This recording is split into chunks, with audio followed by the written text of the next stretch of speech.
ভাবুন তো, তাদের একদিকে আমরা কোনোদিন দেখতে পাই না, সেখানে আসলে কি লুকিয়ে রয়েছে? আমরা যখন আকাশের দিকে তাকাই সবসময় চাঁদের এক পাশে দেখতে পাই, কিন্তু এর মানে এই নয় যে চাঁদের অন্য পাশ নেই। তাদের একদিক সবসময় পৃথিবীর দিকে থাকে, আর একদিক চিরকাল অন্ধকারে ঢাকা থাকে। সেটাকে বলা হয় দি ডার্ক সাইড অফ মুন।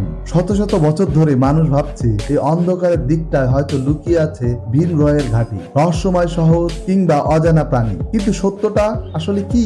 1959 সালে সোভিয়েত মহাকাশযান লুনা 3 প্রথমবারের মতো অন্ধকার দিকের ছবি পাঠায়। দেখা গেল ওই অংশটা পৃথিবীর দিকের চেয়ে অনেক বেশি গর্ত আর পর্বতে ভরা। এ যেন এক ভয়ঙ্কর মরুভূমি। কিন্তু রহস্য এখানেই শেষ নয়। বিজ্ঞানীরা বলেন চাঁদের অন্ধকারের দিকের গঠন একেবারেই আলাদা। সেখানে অনেক বড় বড় ক্রেটার রয়েছে, যা কোটি কোটি বছর ধরে মহাজাগতিক সংঘর্ষের প্রমাণ। আর তাই অনেক গবেষকই মনে করেন হয়তো ওই অংশে এখনো লুকিয়ে রয়েছে অজানা খনিজ এবং মহাজাগতিক উপাদান। 2019 সালে চীনের সাংহাই 4 মহাকাশযান প্রথম অবতরণ করে ওই অন্ধকার দিকে। এটি প্রমাণ করে ওই দিকে শুধু রহস্য নয়, ভবিষ্যতের মহাকাশ গবেষণার জন্য অত্যন্ত গুরুত্বপূর্ণ। তাহলে প্রশ্ন হলো, ওই অন্ধকার দিকে কি কেবল গর্ত আর পর্বত, নাকি সত্যি লুকিয়ে আছে অন্য কোনো রহস্য?